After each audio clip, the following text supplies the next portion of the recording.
মহরম চাঁদ। একটু সকলে উচ্চ আওয়াজে বলে, চাঁদার নাম কি? মহরম চাঁদ।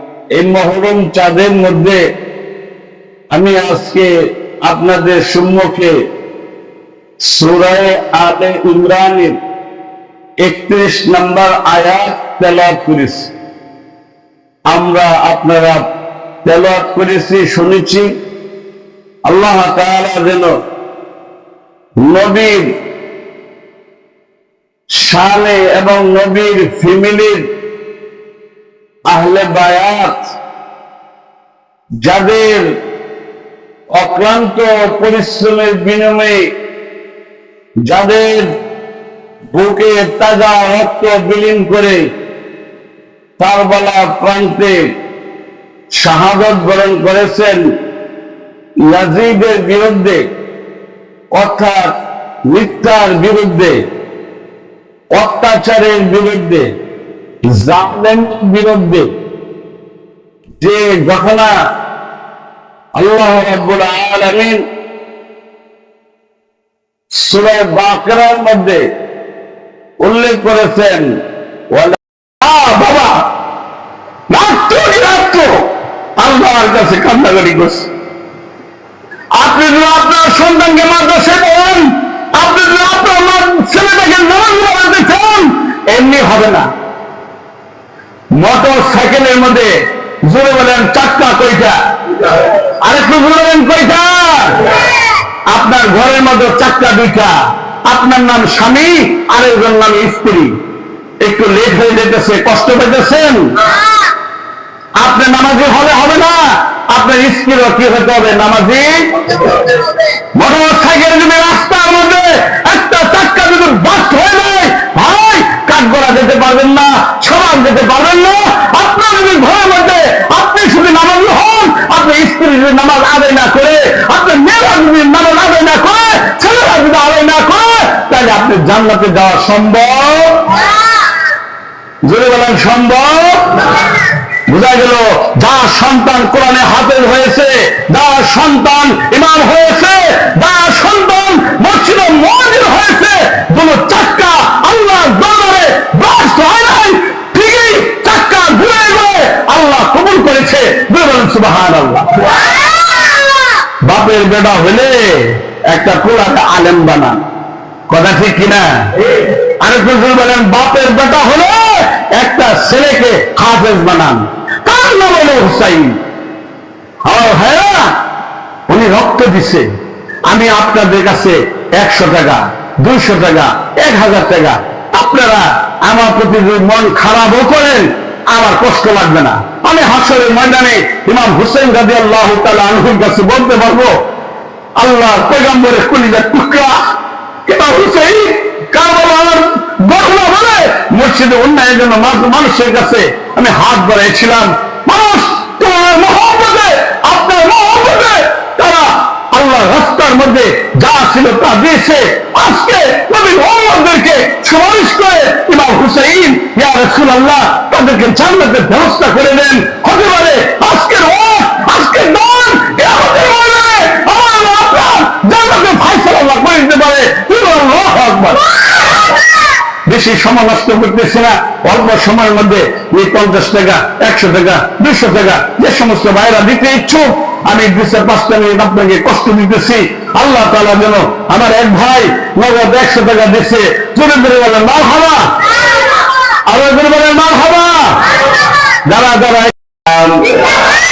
আল্লাহ রাব্বুল আলামিন বলতেছেন, আপনার ভালোবাসা যদি কেউ পাইতে চায়, কেউ যদি আপনার ভালোবাসাকে যদি গ্রহণ করতে যায়, ফাত্তাবিউনি, তারা যেন আপনাকে, আল্লাহ হাবিব বলতেছেন, আমাকে যেন তারা অনুসরণ করে। এই কারণে আমাদের দেশের কিছু অবুঝ ভাইরা আছে, কিছু ভাইরা বুঝে না যে রকম ভাবে ঘুম আসলে তারা ঘুমায় নাই, বলতেছে আমি ঘুমাইয়া গেছি। নিজেকে নিজে বলে আমি রাসূলের জন্য পাগল পারা, নিজেকে নিজে বলে আমি আহলে বায়াত। আপনি যদি ভালোবাসেন তাহলে এই আয়াতের মধ্যে ভালোবাসতেও হবে, সাথে সাথে আবার রাসূল এবং রাসূলের ফ্যামিলিকে অনুসরণ করতে হবে। জোরে বলেন সুবহানাল্লাহ। এই আয়াতে দ্বারা দুটো অর্থ হয়, আল্লাহ রাব্বুল আলামিনের ভালোবাসা অনুসরণ করা লাগবে কি লাগবে না? আরো কেউ জোরে বলেন লাগবে কি লাগবে না? আমাদের দেশে এরকম ভাইরা আছে যারা মাজারের মধ্যে গিয়ে বসে থাকে, নামাজ আদায় করে না, সালাত আদায় করে না। এমনকি রিপোর্ট নিয়ে দেখা যায় 1 মাসেও কোনোদিন গোসল করে না। জোরে জোরে বলেন নাউযুবিল্লাহ। গোসল করে না, প্রস্রাব করে গিলা কলপ নাই না, দাঁত মেসওয়াক করে না। আমি তাদেরকে খারাপ ভাষায় নিয়ে বলতেছি না, আপনি একটু হুঁশে আসেন। যারা আল্লাহ রাব্বুল আলামিন এই আয়াতের মধ্যে বলতেছেন যারা আল্লাহর ভালোবাসা পাইতে চায় তারা যেন আপনাকে অনুসরণ করে, তারা যেন আপনাকে কি করে? বোঝা গেল আল্লাহকে ভালোবাসতে হবে, সাথে সাথে এই কথাও বলতে হবে নবীকে অনুসরণ করতে হবে। কথা বলেন ঠিক কিনা? অর্থাৎ আল্লাহর ভালোবাসাও থাকতে হবে, নবী আলাইহিস সালাতু ওয়াস সালামের অনুসরণও করতে হবে। নবী আলাইহিস সালাতু ওয়াস সালামকে যদি আমি আর আপনি অনুসরণ করতে যাই তাহলে 5 ওয়াক্ত নামাজ আপনি ছাড়ার কোন সুযোগ আছে কিনা? আরেকটু জোরে বলেন আছে কিনা? ইমাম হুসাইন রাদিয়াল্লাহু তাআলা আনহু ওই কারবালা প্রান্তের মধ্যে যখন তিনি যুদ্ধের জন্য প্রস্তুতি নিলেন, আল্লাহ রাব্বুল আলামিন হাবিব আগে ঘোষণা করে দিলেন আল হাসান ওয়াল হুসাইন সাইয়্যিদা শাবাবি আহলিল জান্নাহ। জোরে জোরে আল্লাহু আকবার।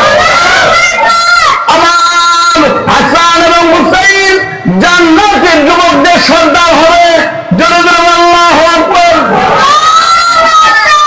আজকেও খুতবার মধ্যে আপনি দেখবেন শেষ খুতবার মধ্যে পড়া হবে আল হাসান ওয়াল হুসাইন সাইয়্যিদা শাবাবি আহলিল জান্নাহ। ইমাম আল হাসান এবং হুসাইন জান্নাতের যুবকদের সর্দার হবে। জান্নাতে যাওয়ার জন্য 5 ওয়াক্ত নামাজের দরকার আছে কি আছে না? যে সমস্ত ভাইরা আপনি মুসলমান হয়েও আপনার নবীকে ভালোবেসেও আপনি আল্লাহকে ভালোবাসেন, আপনি কোরআনকে ভালোবাসেন, আপনার জন্য আমি করজোড় আবদার করতেছি আপনার জীবনের সিলেবাসের মধ্যে 5 ওয়াক্ত নামাজ দাও ইমাম হুসাইনের অনুসারী হিসাবে আপনি প্রবেশ করান। কথা ঠিক কিনা? আমার ভাইরা অনেকে আমরা মুখে মুখে বলি আমি রাসূলকে ভালোবাসি। আল্লাহ বান্দারা বলে তুমি যদি রাসূলকে ভালোবাসো তাহলে রাসূলকে তুমি অনুসরণ করো। রাসূলকে অনুসরণ করতে গেলে একটা কাজ করতে হবে, আপনি এই মহব্বত হলো ওয়াজিব, অর্থাৎ মহব্বত হলো মহব্বতে ঈমানি, নবীর উপরে আপনার ঈমান আনতে হবে। আনতুমিনু বিল্লাহি ওয়া মালাইকাতিহি ওয়া কুতুবিহি ওয়া রুসুলিহি। জোরে জোরে বলেন সুবহানাল্লাহ। আল্লাহ রাসূলের উপরে ঈমান আনতে হবে। আল্লাহ রাসূলের ঈমানের একটা অংশ হলো মিথ্যার প্রশ্রয় নেওয়া যাবে। আরেকটু জোরে বলেন মিথ্যার প্রশ্রয় নেওয়া যাবে না। আরো জোরে বলেন নেওয়া যাবে না। তাহলে বোঝা গেল আপনি যদি বলেন বাংলাদেশের মধ্যে যদি মুসলমান যদি মিথ্যা কথা না বলে জান বাঁচবো না, তাহলে বোঝা গেল ফতোয়াটা ইসলামের না আপনার নিজে? এগুলো যদি বলেন কিসের? ওই হুজুর এই সরকারের পক্ষে কথা বলছি, এই দেশের সরকারের পক্ষে কথা বলছি, এই প্রশাসনের পক্ষে কথা বলছি, জানের দল। জানের দলে ইমাম হুসাইন রাদিয়াল্লাহু তাআলা আনহু ইয়াজিদের সামনে মাথা নত করেছিলেন। আরো জনগণ করেছিলেন। হযরত ইমাম হুসাইন রাদিয়াল্লাহু তাআলা আনহু টাইম খুব অল্প সময়, লম্বা আলোচনা করা যেত, সময়ের অভাব। কারবালার প্রান্তে ওনাকে যখন আহ্বান করা হলো ইয়াজিদের পক্ষ থেকে, ওনার মাত্র 72 জন হলো ওনার সঙ্গী সাথী। অনেক বড় ইতিহাস। যদি বলেন ওনার সাথে কতজন ছিলেন? 72 জন। স্ত্রী, ছেলে, মেয়ে সবাইকে নিয়ে উনি কুফা নগরের দিকে যাচ্ছিলেন। আসলে উদ্দেশ্য যুদ্ধ করা না, ওনাকে কুফা নগর থেকে চিঠি দেওয়া হয়েছে। ইয়াজিদের বাহিনী ইমাম হুসাইন রাদিয়াল্লাহু তাআলা আনহুকে হত্যা করার জন্য